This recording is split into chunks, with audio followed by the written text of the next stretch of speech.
Hello and welcome to the Bothering Strangers podcast with Max Hearing. I'm Max Hearing, and today my guest, he's not actually a stranger. I've known him for a long time, so we're breaking the mold today a little bit. I guess today he recently dropped a stand-up special called The Specialist on YouTube, which I recommend watching. My guest is comedian and social media content creator John Franklin. John, thanks for coming on. Dude, good to see you again.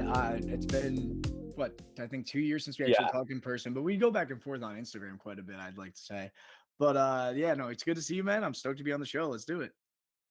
I think what we're both good at is that, like, and maybe this is the Jewish, like me being Jewish and you being Thai thing, is we would just like send each other like encouraging like DMs every once. So I'll be like, yo, I see you, keep going.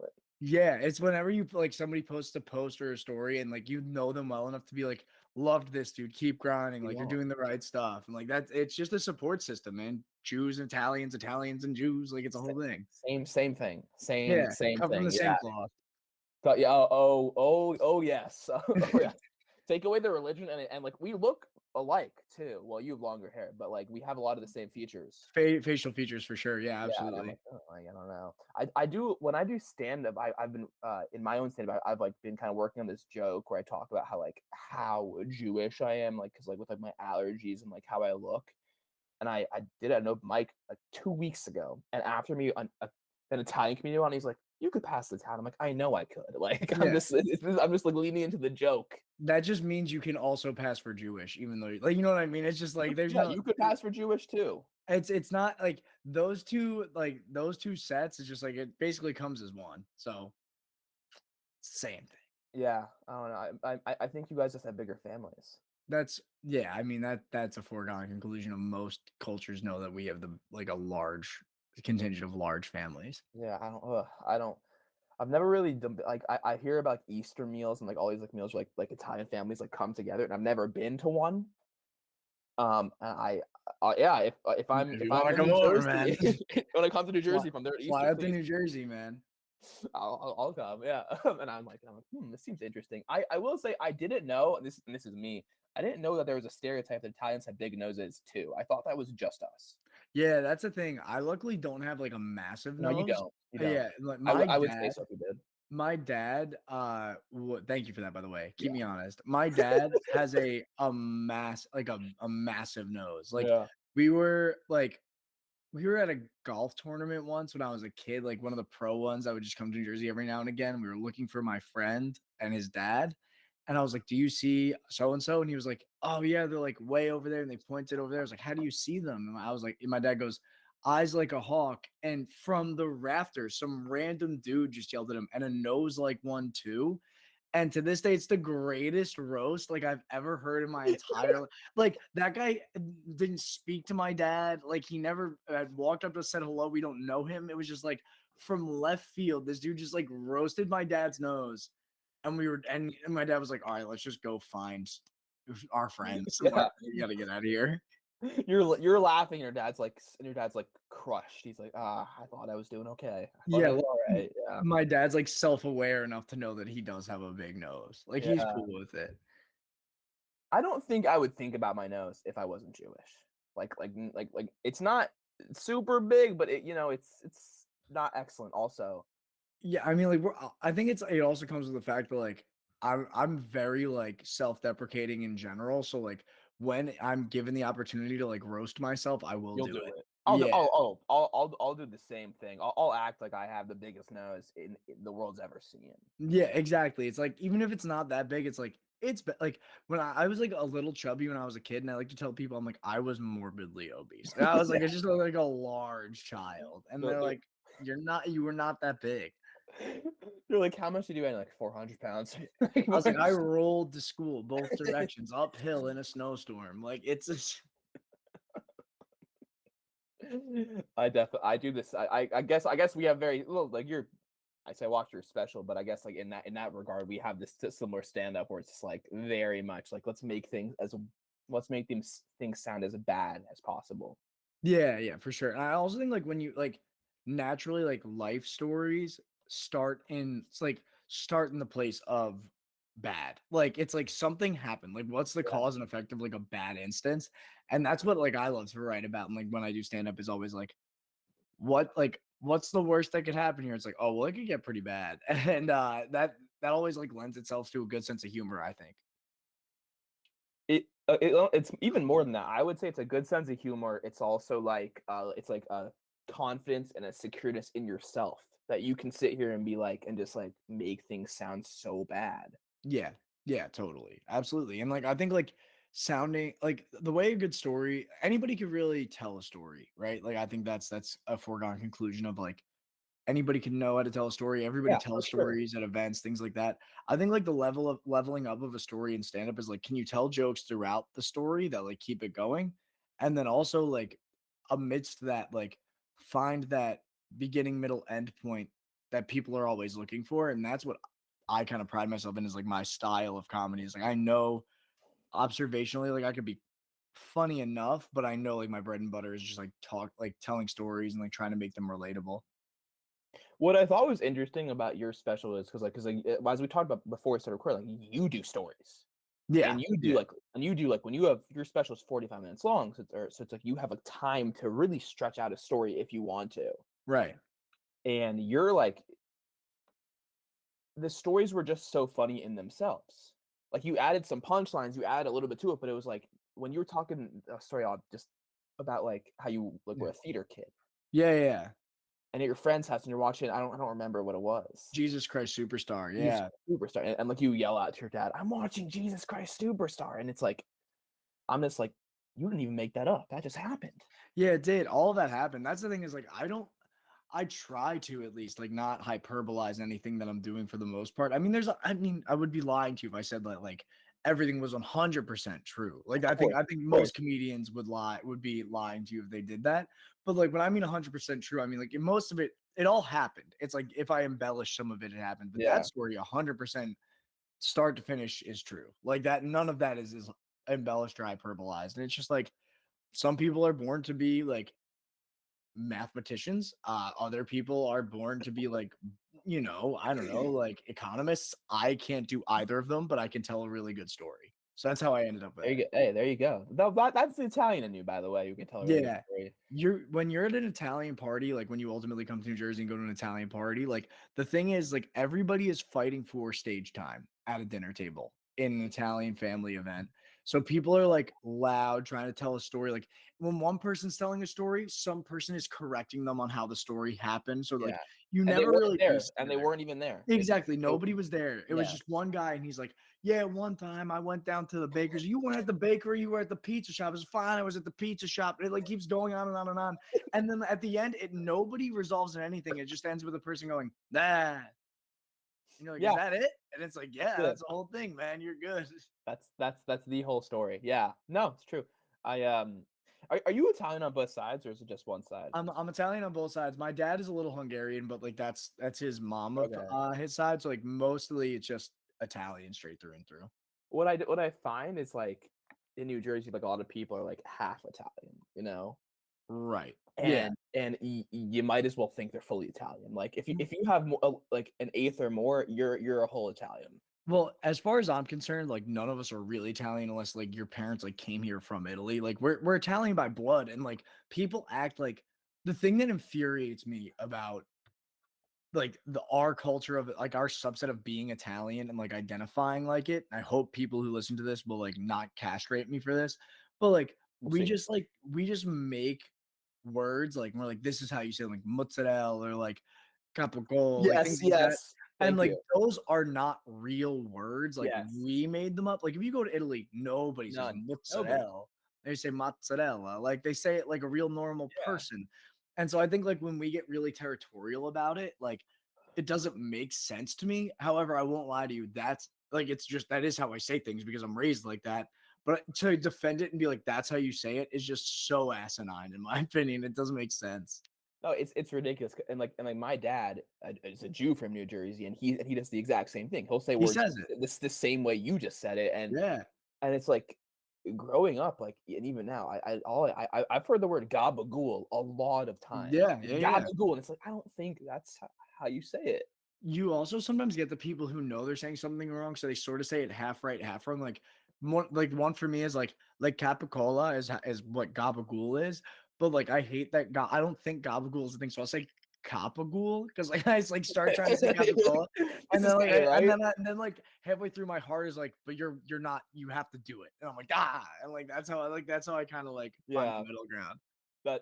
Yeah, that sounds about It's right. so funny you say that too. Like, I feel like so many of my friends who aren't Italian, but their parents just adopted. Like, one of my best friends growing up is he's Irish and Chinese. Like, that's like his two, Wow, like his that's a parents. mix right there. Yeah, and his dad's Chinese, and his dad's the coolest guy ever. Like, such a great guy. He says things like that, and I was always like, it's Why? just a product of where you're from. Like, if you were Yeah, anywhere else, it's crazy that it just like yeah. transcends like that. No, no shot. I went on a date with an Italian girl recently who was I actually apologize. half who's that? What's that? I said I apologize. Oh, thank you. That's the common reaction. Is like, "I'm so sorry." Yeah. Um, uh, I say the same thing about, like, one of my friends go on dates with Jewish girls, I'm like, "I'm so sorry." Like, I don't feel that way at all. Like, I go on dates with Jewish girls normally. Just Yeah. this one girl was Italian, and she was only half Italian, but she was, like, from LA, but went to Rutgers for 4 years. It's like a Oh, Jersey okay. so, like I take back my eye roll. That is exactly, like, exactly, yeah, take it back, because yeah. I take it Rutgers back. makes you Yeah, a whole New Jerseyan. yeah, yeah. That's like in the mix. Yeah, for sure. Oh, entirely. I mean, so she she thought I was from New York and like or New Jersey originally too. Interesting. That was like how we sort of connected was because it was like a stand-up show, and she's like, "You're not from there," and I'm like, "No, like I'm actually just like have like family, but like I'm from here." Was she also a comedian? No, she was just like in the crowd. Oh wow, look at you. It hasn't happened since. So Must have been a great set. It must have been a great set. I think when you call them out, it helps. Like Oh, okay, there you go. There you I go. think I think I one of my favorite things to do at shows and on open mics is like to like and this is only if the situation calls for it, is like I'll flirt with like a group of women or one woman. Like it doesn't even matter to me. Yeah. 'Cause it's Okay. easy. It's fun. It's like easy and it just I don't know. She took to it. But there was only one date, so not that much, I guess. Okay, but you Uh, do it enough. yeah, enough, right? Enough. But it was like it was a lot. Like they're a lot. I don't They think are. No, they're over the top, dude. Like that's how we are. Like as a whole. Like it's so interesting to have the experience of somebody who, if she's from California, went to Rutgers too. Like, could you imagine like you? her family was from her like dad's side was from Jersey. Okay. I was gonna say like if you, that makes way more sense Yeah. because like if you were just like a person in California choosing a school and you ended up at Rutgers, like Yeah. you just left a beautiful place To to go to come Rutgers. to go to New Brunswick, New Jersey. Like that's Yes. Oh crazy. my Like god. Because all I well we like didn't graduate high school. She graduated high school like a couple years before me, but like I also got into Rutgers and I went there and I'm like, what am I doing here? Like yeah. I only It- did it because like I have family there. That was it. I'm like, what am I doing here? This is weird. like being from New Jersey, like I didn't even apply to Rutgers. I was like, I'm not You going to shouldn't. Rutgers. You shouldn't. And I mean, I didn't do much better as far as states. I went to school in Connecticut, Where'd you um, go? Quinnipiac University. Go Bobcats. Hockey. Yeah, Hockey. I love where I went to college. I'm very like I love like the school itself. I love the people. Like I have not a bad word to say about the place. I just don't like the state of Connecticut. That's a different thing. Understandable. Understandable. But like like that was awesome just to get away from New Jersey and go like even there. I could only imagine if I had gone to like I could have never gotten into like UCLA or anything like that. But if Yeah. I like the hypothetical of going out there and just like going to school there, like would be a dream of a difference. I think that's why people when they do that don't ever come back. You know, like they do that transplant and never come back to the For East Coast. sure. For sure. Oh yeah. No, well, why would you? Like Of course. I could not these states don't have what California has.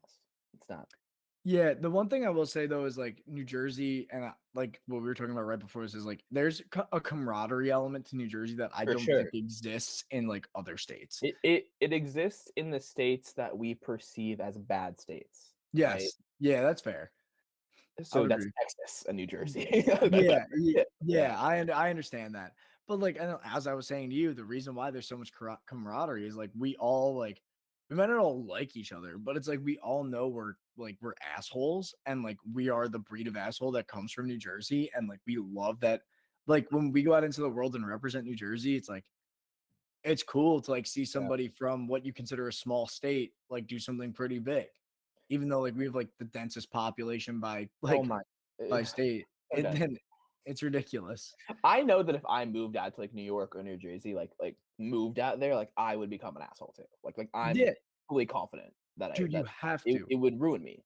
You have to. Like when I live in Hoboken, which is like adjacent to New York City, like it's across the river, like right across the way. And when I first moved here and we like drove in to like move into our apartment, I was like, dude, people are just walking out into the street in no regard. What like assholes. I'm just trying to get stuff and move in my apartment. I will walk into traffic now. Like I mean, I do exactly. not care. I'm like, I have places to be. I'm not waiting for your car. Like hit And you're me. and you're and you're, and you're just going to get a coffee too. Like that's it. Yeah, I'm like, just hit me. Honestly, like, I'll take the money, I'll take the settlement. And honestly, like, how cool would it be if I got hit and like somebody's like, "Oh my god, are you okay?" And so I was like, "Are you that guy from the show The Circle?" Oh, Like too. I would love to go through like that experience so badly. Oh, that would be like the most like gratifying experience. That he's like, wow, he recognized me from like the thing that I have the most fame from. And but from hitting me in my car. Yeah, while your leg is broken, I Yeah, I'm like, should "Yeah, say. yeah, that's me." And he's like, Picture, and you're like, "Yeah, yeah, click." yeah, like, Yeah, I I'm got like, it over here. Yeah. Oh God, oh my, that's the you're outlining the dream right now. You're outlining my I'm dream. always living it, man, one day at a time. I hope somebody pulls me over, like catches me outside. He's like, you're that guy that like looks like Dave Portnoy," and I'm like, "Oh yeah." And he's like, "You're the comic, like he does the pizza reviews and like him." I'm like, "Yeah." I'm like, "That's all I want." Yeah, it's like I'm a parody comic. I Yeah, parody pretty Dave much. Portnoy. Yeah. Well, I look a lot like him, so I have to parody comic. You know. That would be really funny too. Like if you like got massively famous for parodying a person you just look like. Dude, Like it's not an impression. Like you're just like kind of mean about it. that's Like been my plan. I've just been lazy. So like I wanna like my plan for like the last like couple months, maybe 6 weeks has been like to like really lean into the Dave Portnoy thing and like yeah, just do everything. And it's like Dave Portnoy trying Taco Bell, just everything. Or I just tell stories about how like people like came up to me, and it's like people really like love that too on social media. Like if I you like know. the guy goes viral all the time. He looks like Peter Griffin. Like there's people who just like go viral doing exactly what you're talking about. And I it makes sense. I have no excuse. It's a proven method, and I'm just not doing it. I have And no excuse to not be like doing this at least a little bit. it's the Weight Watchers of going viral. It's like I know it works. I just have to Yeah, stick to yeah, it and do pretty it. much, pretty much, yeah. You were very active. You still are active on all social media, on like Instagram, TikTok, I assume YouTube as well. Like Yeah, you yeah. do like the shorts and stuff. Mhm. You were act so just for context, John was on The Circle, and like which is like the Netflix show that's like I don't know, do you want to explain it? I Yeah, don't sure. I'll Yeah, probably yeah. explain it. Yeah, yeah, I got you. So the circle is just like it's the way I like to explain it, it's like Big Brother if Big Brother was set in a social media platform. So basically like everybody gets into an apartment building we never meet, and the only way we can converse is over a social media platform called the Circle. It's strictly DM, so there's no voice, nothing. So all you see is the pictures of the profiles and like what is typed, like a bio or any messages you have between that person. So some people play themselves, and other people catfish. And your job is to just become the most trusted person or most popular person in the game. And if you make it to the end, you have a chance to win 100 grand. In our case, 150 grand. They like up the prize for us. But the way I did, I catfish as my mom. Yep, Mama Carol. Yeah, Mama Carol, somewhat by choice. But like I'm still glad I did it because I think that's why people recognize and resonate with me so much. Like I get recognized constantly. And I think it's like because I did something like super memorable paired with the fact that like I have a recognizable feature of like the long hair. Like it's hard Sure. to like misconstrue me with other For people. sure, for sure.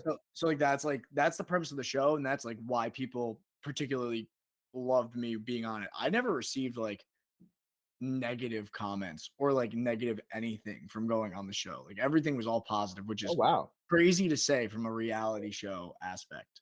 I Like receive I receive a lot of negative comments, so it's interesting I you say that. well, I mean, I receive negative comments on a day to day, but none of it's from the people who watch the Oh, okay. show. Okay, I got Most you. most of it's from like I don't know, my friends. And that's what Mm.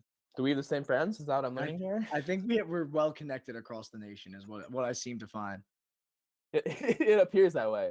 So you were posting consistently on social media, TikTok, Instagram, before the circle, Yeah, not getting a lot of traction though. correct.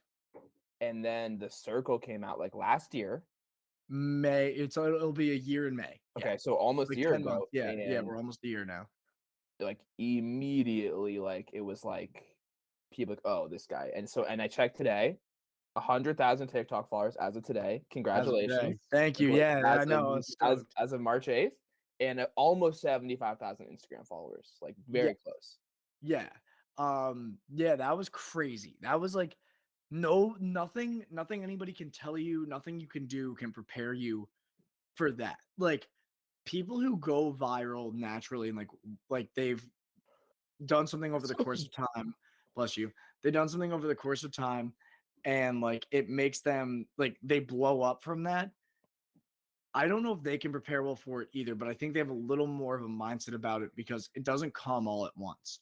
Yeah. This like I mean, the day the show came out on Instagram, I had 1,200 followers, and on TikTok, I had like 2,100 followers. And like you said, I was posting all the time. Oh, you were at it, and it just Yeah, wasn't landing. Like it just wasn't r- getting, that algorithm wasn't hitting it right. for you. It just wasn't hitting. And then the show comes out, and that day I grew like 4,000 followers on Instagram and like 1,000 on TikTok. They didn't promote the show on TikTok whatsoever. Like that was crazy to me. But then like Instagram was just I was on more and more episodes of the show. By the time like May, I want to say it was May 5th or May 6th, the show aired. By June 5th, I had 55,000 followers. No, 45,000 followers. By On the end of the Instagram. summer, I had 55,000 followers. And then up till now, I have 75, give or take, like 74 and change. And that was just like, I really just think that was like people watching the show because it's hard to gain followers on Instagram just from reels. But it can happen. It can. It's just it's difficult. Yeah, it's difficult. And like the next thing was TikTok for me was the bread and butter because like, we're comedians, we're people who like video is so important to what we do. Instagram is like reels is a thing, but like Instagram is aesthetically pleasing platform. TikTok, you don't have to be aesthetically pleasing, like and like your videos don't have to have like that Yeah. camera quality beauty to like go viral. Like you could see anything go viral on TikTok. So I was like, gotta hit the ground running with what I got. And I mean, I know for a fact, based on my season of the show, outside of Brew, who has already had 1,000,000 followers when we were there, and Krissa, who already had 1,000,000 followers while we were there. Both of them are fantastic people. Brew is still one of my closest friends. Outside of them, like the rest of the cast, I've seen the most growth because it's the same thing. I post like a crazy person. Like I'm always posting Yeah, shit. for sure. Like always trying to come up with a new series. So TikTok was harder, but I like it meant more to me to go bigger on TikTok and like YouTube shorts than it did to like have 60,000 followers on Instagram. That being said, the followers on Instagram are like the most loyal people in the world, so I wouldn't trade them for anything. Well, yeah, no, they're legit. Because I don't post on them, but occasionally I get somebody I don't know, and I'm like, oh, this is legit. You're Yeah, you're here for it, like yeah, you still post, like you posted 3 times today. yeah, yeah. And I got another one. I got another one in the chamber going at 8. Exactly. Like, You posted 4 times yesterday. yeah. My goal is 4 times a day on TikTok. My goal is once a day. My goal is like once a day. Like that's Yeah, like I I think like that's the thing is like I don't know if that even means anything if I post 4 times a day, but what I do believe is like it at least gives me more of a chance to figure out what's working so I can make more of the right stuff. yeah. Do you know what I mean? Yes, especially when you're doing like series, as we call them, as like on TikTok, like the same kind of concepts. It's like you have to figure out like is like some series I'm sure you've done that, and you're like, this is not it. Like Yeah. this is not created what I hoped it would, and you stop. Dude, I had a series that I revisited it and it's going better now because I'm not posting it like every day, but I was doing a series about how I like to celebrate like weird national holidays with my roommate, I and saw all of this. them, I saw yeah, this. and all of those were obviously staged. I don't like make them so that they look like they're not staged, but I made like they were staged, and I would do one every day, and I did every day for like a month because I was like, I know this is good content. Like I know this is something that Yeah, TikTok would normally pick up, and it just never did. And then the other day I just did one randomly, and it got like 40,000 views, and people were like, this should be a series. And I'm like, I wish you were here like 3 or 4 months it was ago. a It series. was a series. Like this has existed. Yeah, So that's the crazy part about TikTok, dude. It's like I have a friend, two different friends, one being Brew and the other is Che Durena. He's a comedian, really funny dude. If you might not know him by name, but he's the guy who says like follow me, you fucking idiots, like at the end of every video, and like he's always reacting to stuff. sounds He's familiar. super funny dude, good, like a great comedian too.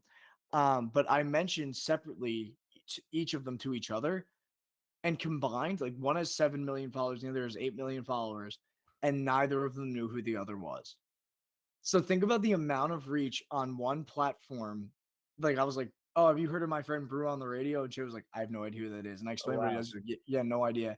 And then I they're told they're both TikTok famous and they don't know of each other. exactly, like think about how many million people follow them in the world, Yeah, and they don't know each other. And like in my like I've even had people who are friends not involved in TikTok at all, but like just love TikTok. And they're like, I'll be like, oh, do you know Brew? And they'll be like, yeah. I was like, what about Che? And they'll be like, no, no. And then vice I, versa. It's like that app has a stranglehold on the world that I will never understand. I don't think it's for us to understand. Yeah, not at all. Like, I'm Not me. not me either. No, it's incredible because I spend a lot more time on Instagram than I do on TikTok, and I occasionally go on TikTok to just scroll. But I mean, the amount of I find TikTok to be so much more addicting than Instagram. That's And well, I'm with you on that 100%. Like yeah, that's the part that like I just don't get. I to me, just from looking at it, it kind of feels like you just it's this scrolling motion and that's it, as opposed to on Instagram, if you click on a reel, you can you get the scroll motion. If you just click, if you just watch it, you have to like scroll a little bit past the caption, a little Right. past this, and it's like and like it kind of loses that momentum, which is good. You shouldn't spend that Yeah. much time on there anyway, but that's kind of why it is. So Instagram, don't change that. But it's what was I say? I run into people. I see people tagged in videos or like they're collaborators on videos, and I'm like, I looked them up, and they have like millions of followers, and I'm like, I've never heard of you. Yeah. Dude, that happens to me all the time. I feel like I just don't have a grasp on the world sometimes. I don't. I'm like, I don't think any of us do. but I think on the beauty of it though is like the fact that I don't know like I have no idea what Alex Earl looks like. I know who she is, like she's famous and like she's I internet don't even know what huge. that is. I don't even Yeah, know what it is. she's massive, massive, massive on TikTok and Instagram and everything.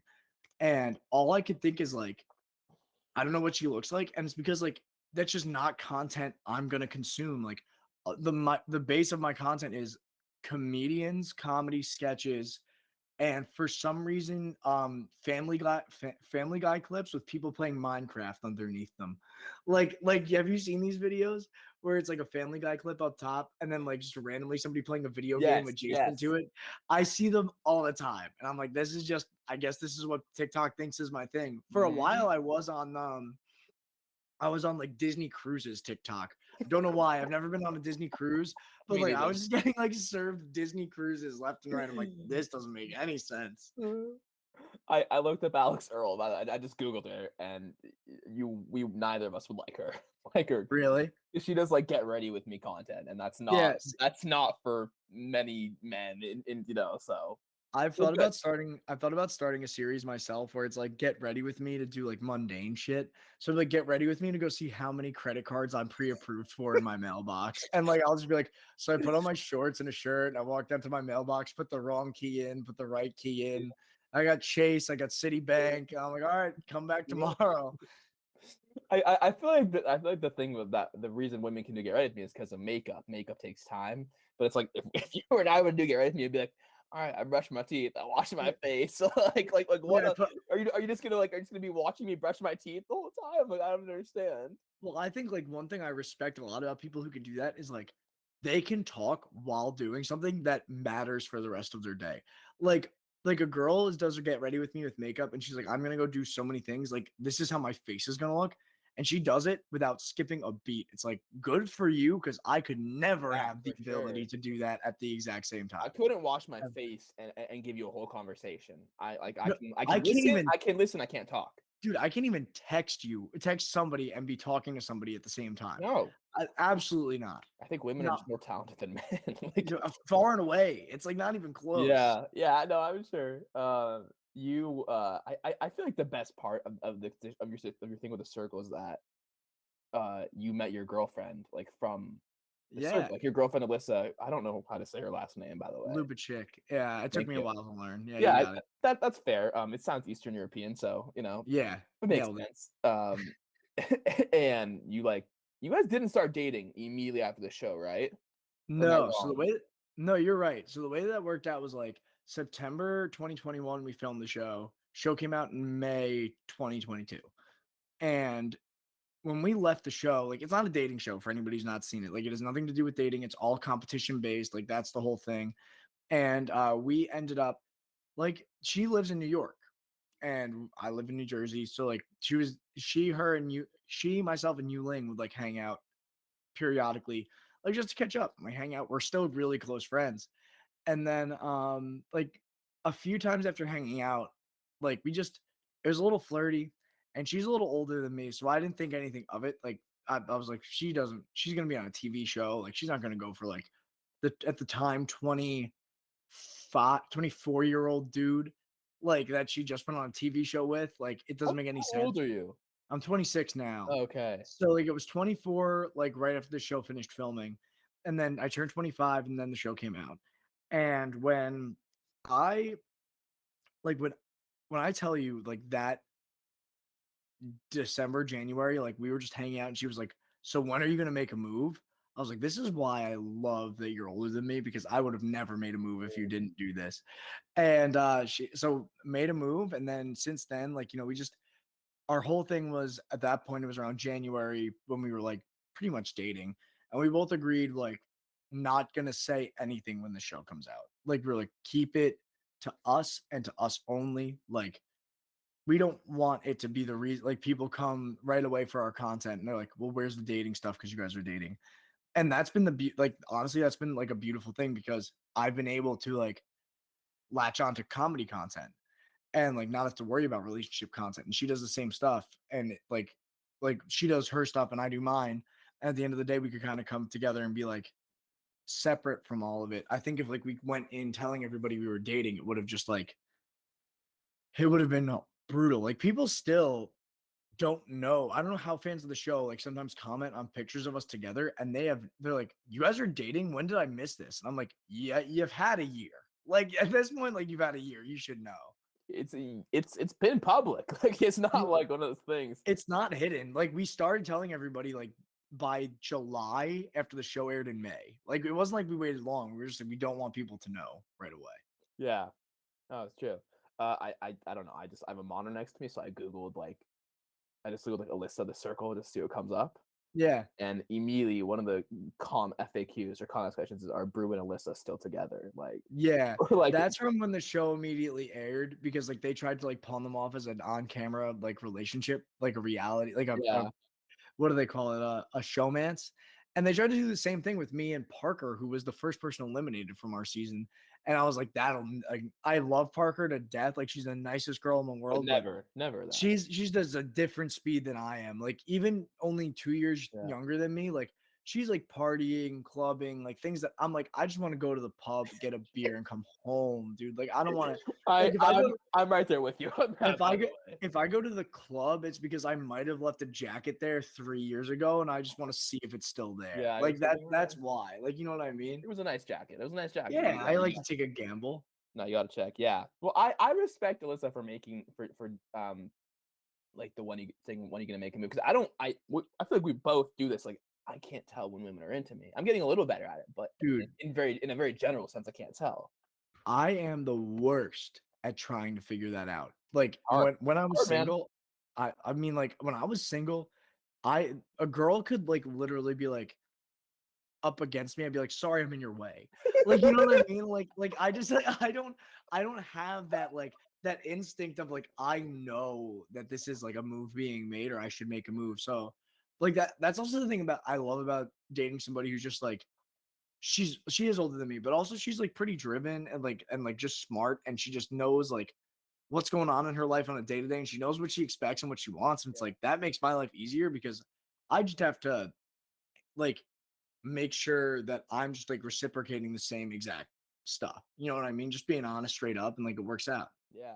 I think that's the beauty of like, well, I'm almost 26 too, so we're the same age. And it's Yeah, like a lot of guys our age are dating girls like 20, 21, 22, which is like if that works for you, like that's cool. go For for it. me and for you, it's like I don't see working because it's like they don't have like they're not often like as goal driven yet.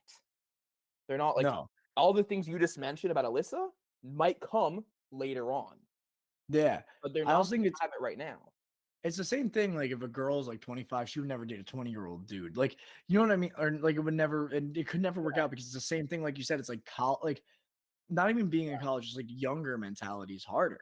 And So no, go ahead. Yeah. no, and I think like girls, it's like when we're in our mid 20s. If you girls that are like 27, 28, 29, yeah, 29 is pushing a little bit. They don't expect guys our age to be driven. Yeah. Yeah, that's true. Like, I think it's a very attractive thing for me is when people when people are very into what they're doing. Like they have a passion of something that like it's fun to hear them talk about it. Yeah, And so like they're comedians. comedians or Comedians, like yeah. musicians. Like she like Alyssa is a sex coach and she has a podcast, like things that like she like takes home every day and she's like, I want to talk about the things that I do. So it's like when you're capable of doing that with another person, it's really cool. Like that's why like comedians now more than in the past, I think are friendly. Like there are people who are willing to talk to you, at least in New York, it's been that way. So I think, and I really just think it's because of the fact that people are slowly starting to realize somebody else's success is not somebody else's failure. Like Yeah, multiple people can be successful at the same yeah. time. I think it's well, I don't know. I don't know the New York scene. I've never like been in it.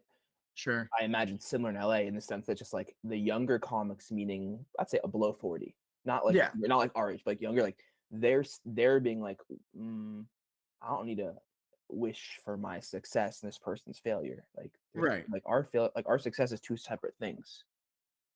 It is. And maybe that person's success might help my success. Yeah. Who knows? It will probably not hurt it though. No, totally. I have a friend of mine, Marcus Monroe, who's like a very like a such a good comedian, and he's very well known. Like he performs at the Cellar regularly, One of and the he's a really good, best places in New York. incredible, and he's like a good buddy of mine. And he just like he's sort of like that, you know. He's like late, like mid 30s, and he just every now and again will just check in, see what I'm doing. What are you up to? Like, how can I help? And it's like, I don't think it's like if you even rewound like 15 years ago, nobody was saying, How And can I help? 10, you couldn't do it. No way. And you see it because the comedians that are in their 50s, 60s, ones who've been out for a long time, they don't do it that much. No. Because it's not in their like nature and it's not what they've seen. And I it's a problem. I don't know. It's whatever. It's their I life. I don't know. I know a comedian who I'm not gonna say their name because it's not fair, but Don't do they're that. yeah, they're a bit older and like they're a really nice person.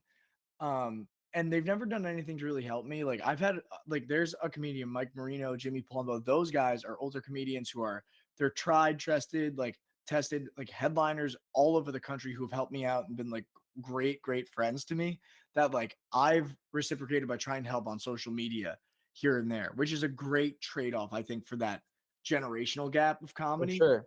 because like those guys in like their 50s and 60s, like it's not like they just go away. Like they have a lot to offer. Like Mike Marino headlines all over the country. Jimmy Palumbo headlines all over. It's like you need friends like that because they know the industry. Like the industry doesn't change that much. Like the back end of it. Like how to get into places, how to meet people, like how to gain credibility. That doesn't really change that much. But like when I know this one older comedian, like I was saying, who told me if I can make them go viral, they would put me on some shows. And I'm like, I can't make myself go viral. Yeah. Like That's the thing. That's the like that's the gap that exists. Like how if I could make myself go viral, I would do it all the time. You're like, I Like wouldn't be here right now, bro. Like, I don't even know. that's what I mean, dude. Like I say to my cousin's a musician. He's like he wrote like a book about like all the number one hits like that have ever existed. And he was like, and people always ask him to write an article about like how to write a number one hit. He's like, don't you think if I knew how to do I'd write a that, like number one hit. I would do it right now? Like Yeah. it's so crazy. Right. Yeah. I don't. Yeah. It's. Love the old generation. Love the Dude, older generation. I know, dude. Like, why are you moving to Hoboken? Why don't you just stay at home and save money? It's like, well, I need to get out of here. Like, I need to Yeah. move. I don't know. I liked staying. I like living at home. When did you move to Hoboken?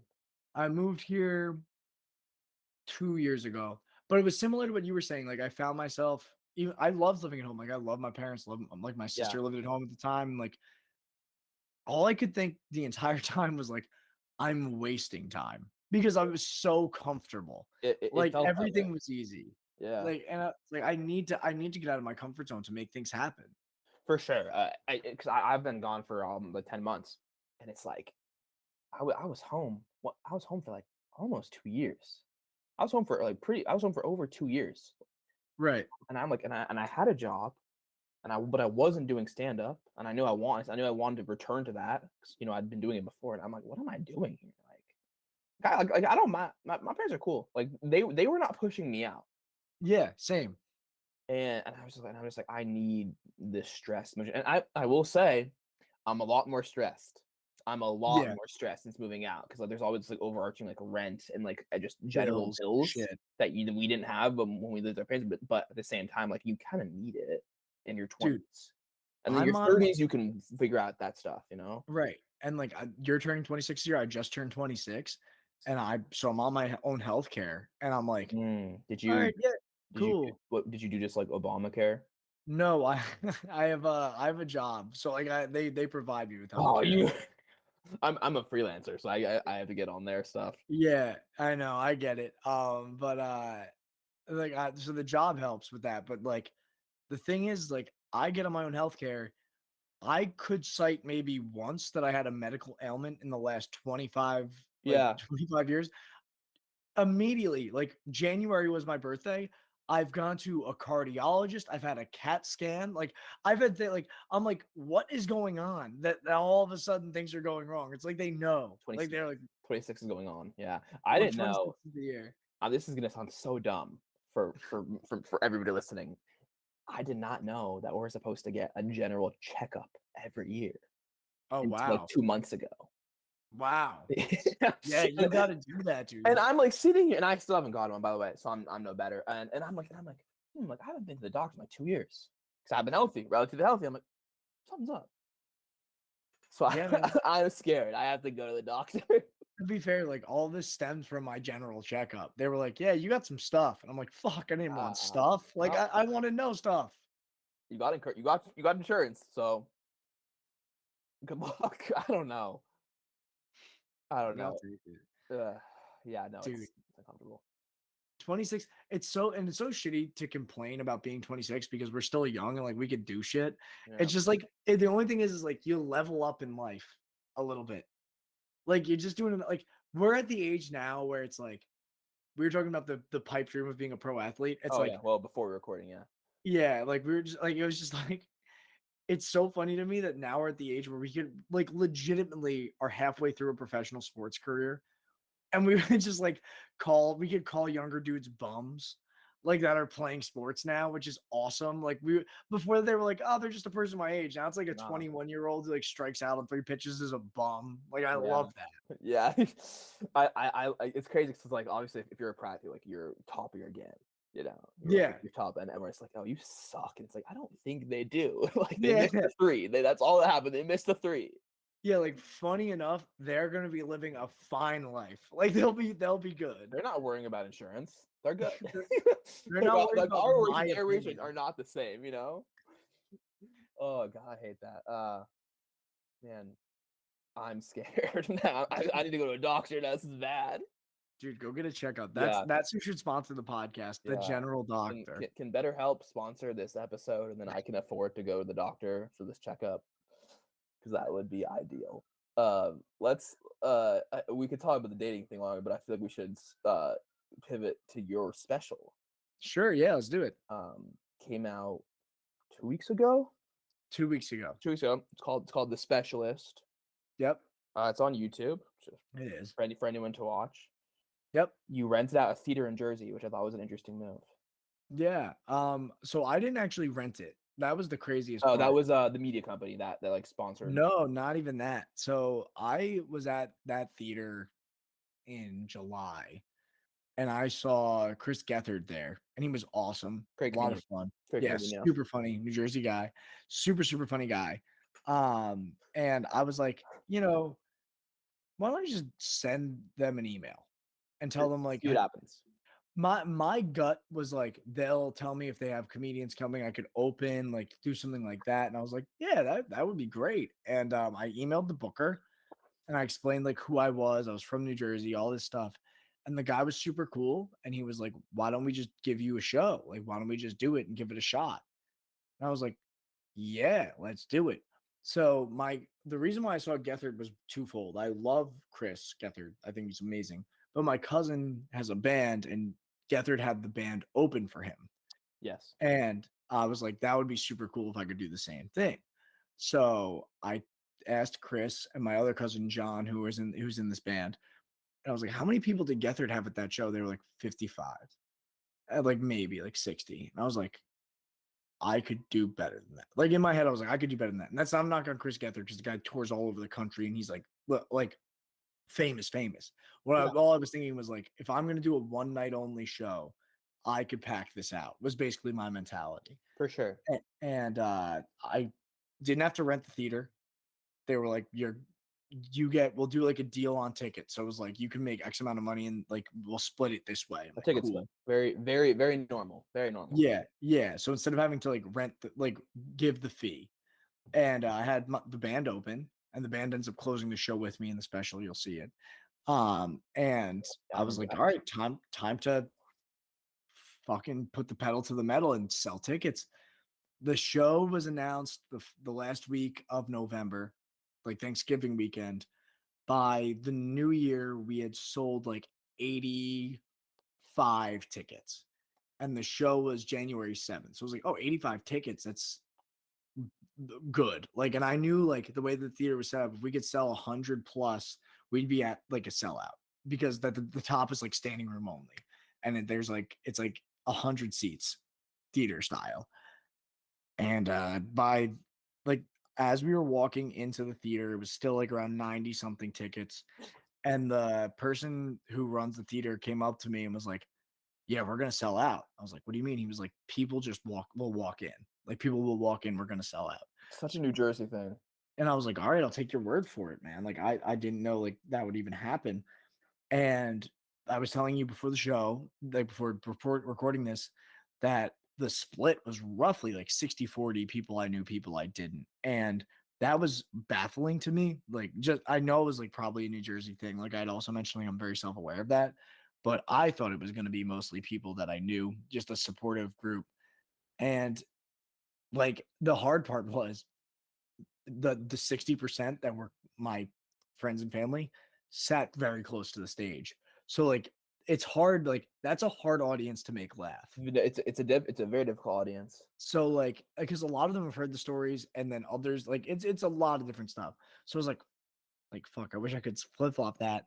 But then I just got up there, I was rolling, man. Like they were great. They were a great audience. Like right before that show, I had done like 3 runs of my material 20 like it was like 2 20-minute sets each at Catch a Rising Star in New Jersey. They're a great club. They've been very kind to me.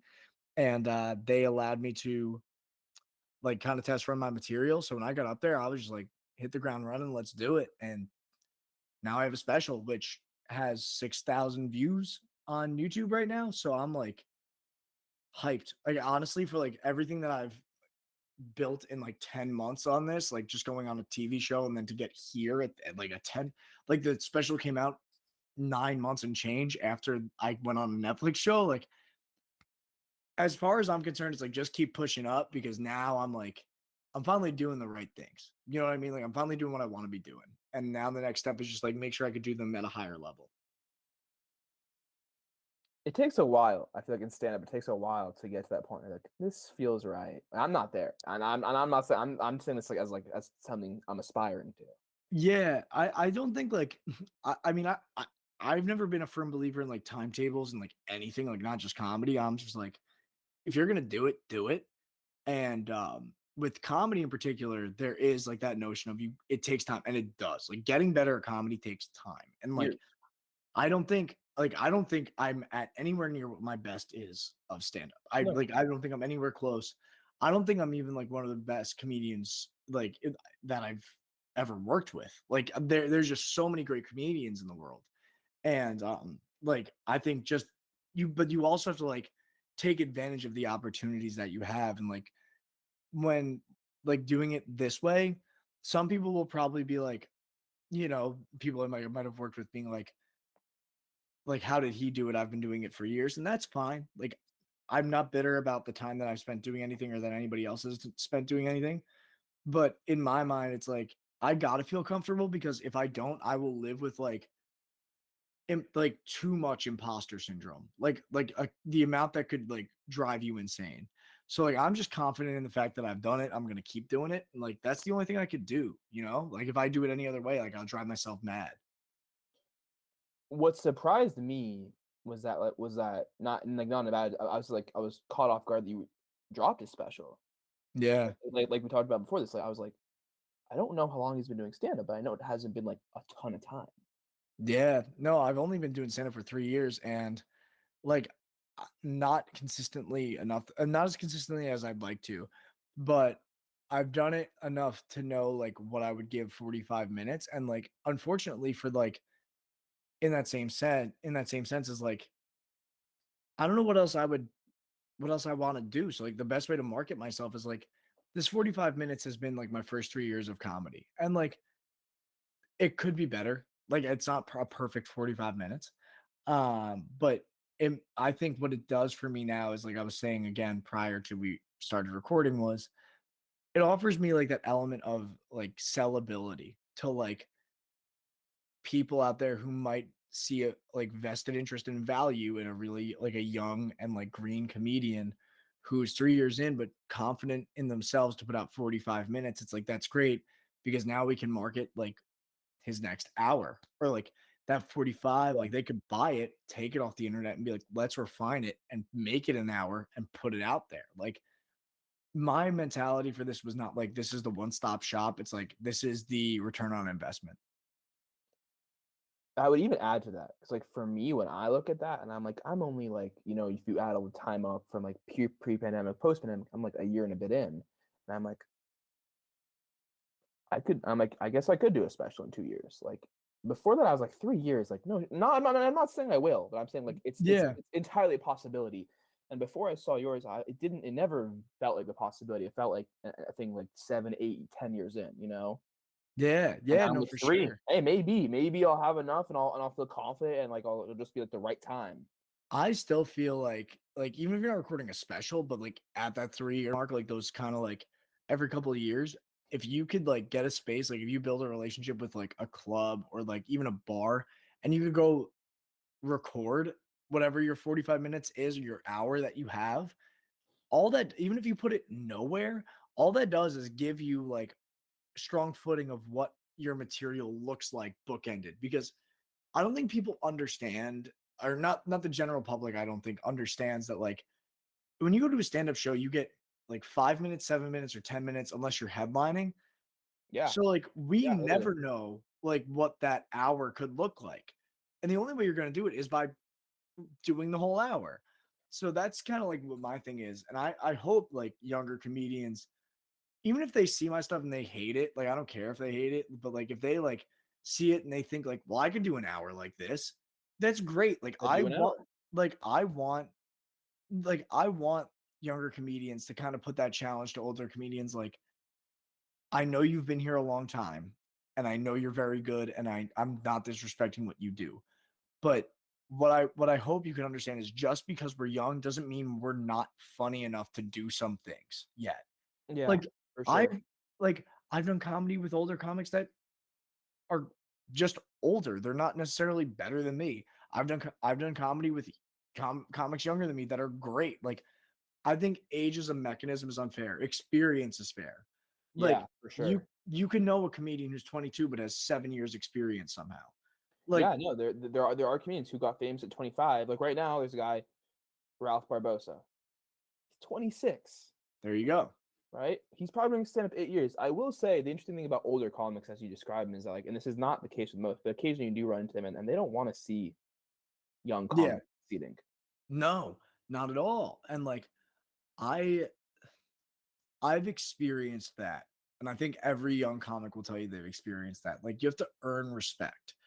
And if you go up there and crush, like even if it's just one show, if you go up there and crush in front of You an older crush the comic, show then. you've crushed one show, but in their eyes, they're like an older comic sees you as a threat because you're younger than them. And Yeah, then you go up there and you crush again, they still think, and then you do it a third time, and they're like, okay, they're just a good comic. I'll give them a break. yeah. Like, I'm not super close with him, but a really great comedian in New York. He's a younger guy. His name is Troy Bond. He's gone viral a bunch. Like he's pretty well known. Troy is like I said, I don't know him personally very well. I've done like a handful of shows where he's hosted them. But the one thing like about Troy that I respect a ton is like his his ability to make himself seem older on stage, even though I think he's like 27. Like he carries himself like he's been in the game for 40 years. And I'm excited to see like what happens with his career because I truly like enjoy watching his stuff, even though I don't know him very well. Like watching what he does is so cool to me because it just shows like how valuable stage time is. It's everything. Like I think I've had people I know be like, oh, I'm just writing, and I'm like, writing's cool, and writing's a necessary like thing in stand up. Like, it's Yeah. nothing if you're not performing. Like, I know people who have 1 year have had huge growth because they've decided I'm gonna treat this like a job. Yeah. I'm gonna perform at least 3 times a night. Which is amazing. Like when you like I have a hard time like just getting because of the 9 to 5 job nature. It's like it's hard sometimes for me to just go into the city You're and work. tired. You're Yeah, tired after work. yeah, and like that's not an excuse. Like that's not right. But like to see people like you see people grow really quick because they put their nose to the grindstone. They just do it, Yeah, and I think like that's what's yeah. kind of cool about the world of comedy. It's kind of an equalizer, you know. Like it's one of those things where it's like money's not gonna get you there. Yeah, Maybe you have connections because of the money, but like as a whole, like talent is talent. dude. This like you said, this I think the stage is like is what makes the difference. I mean, I'm sure that there are plenty of people in the world who went to film school and like they have like a trust fund and they can make a film no problem or like constant backing like that. But it's like you could have $1 million to be a comedian and like you still have to be funny in the short and long. Like Yeah. it's crazy. I'll still see you at the open mic, even if you haven't done it Yeah, before. We'll uh, both be there. 100% exactly. Like that's the way you got to think about it. It's and like we were talking about before, it's like the hardest. It's like one of those incredibly slow crushing things. Stand up too. At Yeah, times, it's the highs are highs and the lows are low. dude, you still experience a bad crowd. Like you try a new joke, Yeah, sometimes it doesn't work, but you can't just like give up on that joke. Like you just gotta like put everything like you're all into it. Otherwise, you're never gonna get the most out of it. that's exactly right. It's one of those things, and it's one of those things I struggle with. Like where I see comedians who are younger than me, and I'm like, not many comedians are younger than us, you know. Yeah, yeah, And I'm like, why is he getting booked? And I'm not. It's like because he performs more than I do, and he goes to more shows, and he goes to support people while I'm at home. right, exactly, and that happens. It's all about. I feel like stand-up is one of those things where it's like it's very much a like you get in what you You get out of it what you put into it. yeah, thank you. I was having a moment there, but yeah, you get out of what you put into it, Yeah, which is a beautiful thing because this is a nepotism world, yeah, and 100%. and there's not that much nepotism. Yeah, yeah, well said. Yeah, that's absolutely true. So I'm glad. I think this is a solid You know, we got introspective there for a couple minutes. Yeah, I liked it. No, I'm glad, and I'm glad we caught up because we haven't like beyond sending encouraging messages. We haven't chatted in, like a long time. Yeah, I agree. And like this has been a nice way to just kind of like connect, see what's going on, and just like it's cool to be a guest on the podcast, but it's cool to like just hear you doing everything the way you're doing it, man. Like it was nice. It was nice to like get to hear everything going on.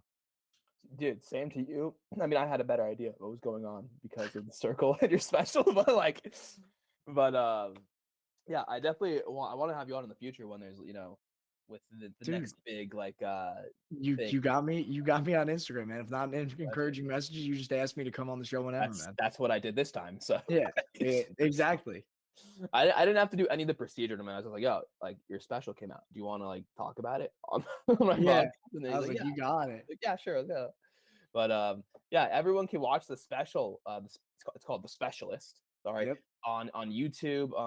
Where can people find you? Yeah, thanks. You can find me on Instagram at _John Franklin_. I'm never gonna be the first one to any of the John Franklin names, so Never, I'll take never. 2 underscores. That works. Follow me on TikTok. Like I just said, hit 100K today, as Max very nicely denoted. Yeah, 100K today, but at John Franklin Comedy on TikTok. You can find me, John Franklin, on YouTube. The special is on 4x3 on their channel on YouTube. You just search John Franklin, the Specialist. And that's everywhere and anywhere you can find me. We got a podcast coming out at the end of March, hopefully, if not early April. That's our plan. It's going to be called On a Related Note. Myself and my cousin Chris are going to be co-hosting that together. So look out for that on anywhere you can find your podcasts. And that's the everything about me, man. Those are my plugs. Everything. Clearly, you've said it before because you had that down pat right there. Thanks, man. You know exactly. People ask me, I'm like, this is that. I don't know. Yeah, So you got to be. It's sometimes a seasoned veteran move, man. Just be ready. eventually I spit it out. But thank you for coming on. Thank you for listening. This will be available on YouTube and pretty much every podcast platform you know about. And that's it. Have a good day.